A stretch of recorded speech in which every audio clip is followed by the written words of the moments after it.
Hey everybody, Mr. D checking in here for Math Muscle. Still in the section of vectors, and we're going to introduce another type of vector equation today called, or vector multiplication.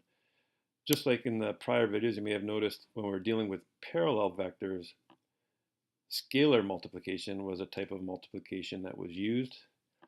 Now we're going to introduce an interesting type of multiplication, which is called the scalar product, also referred to as the dot product. In our formula booklet, you'll notice that there are a couple versions of the scalar product. There's a geometric version that basically states that the scalar product of two vectors v and w is equal to the magnitude of each, the product of the magnitude of each, times cos of theta, where theta is the angle between vectors v and w. There's also a Cartesian equation, which is v dot, or the scalar product of v and w vector.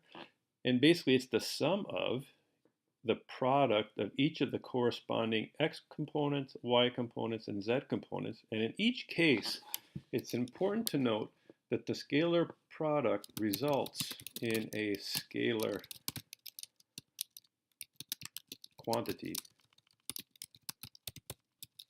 not in another vector. That's very important to note.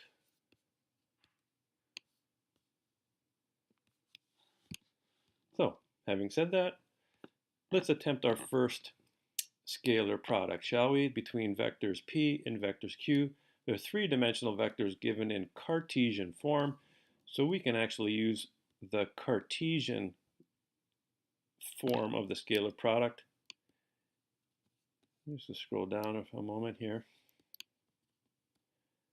So, in this case here, using the formula booklet, we multiply each corresponding component, so in other words, the x components, the y components, and the z components, and we separate them by additions. All the time we're separating by an addition. And then we just basically simplify using order of operations. We do the multiplication first. So we get negative 2 plus 3 times 0, which is 0, plus negative 1 times 2, which gives negative 2. So in this case here, the dot product of the two vectors is negative 4. Well, that may be of little significance or little consequence right now, but it certainly will help us moving forward in terms of, as I mentioned, finding the angle between two vectors, because that's actually a very useful application of the scalar product. Part B, we're asked to find the angle between the two vectors p and q. So in that situation there, we could basically rewrite the geometric version of the scalar product, and that's provided for us in the formula booklet, dividing both sides by magnitude v times magnitude w, and then we get cos theta is equal to this. But the interesting thing about this is we've already computed the scalar product v dot w in Cartesian form in part A. So all really that was left to do is find the magnitude of the vectors p vector and q vector. And you do that using Pythagoras in 3 dimensions. And now we have to use our GDC, because there really isn't any other way to find theta. So we use theta equals cos inverse. Make sure that you're in the proper mode. In this case, we're in degree mode, so we get the answer in degrees. And our answer, because this is a negative value, and the negative value that's also going to be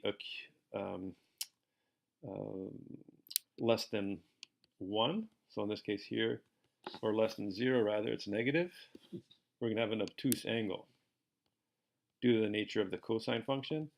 So theta is equal to 118.6, but to 3 significant figures, it's 119. That is the angle between vectors v and w vector. Hope you like this video on the scalar product, or at least an introduction to the scalar product. Please subscribe if you haven't subscribed already. Tell your friends about this channel. And if you have any questions, you want to request a particular question, feel free to message me directly.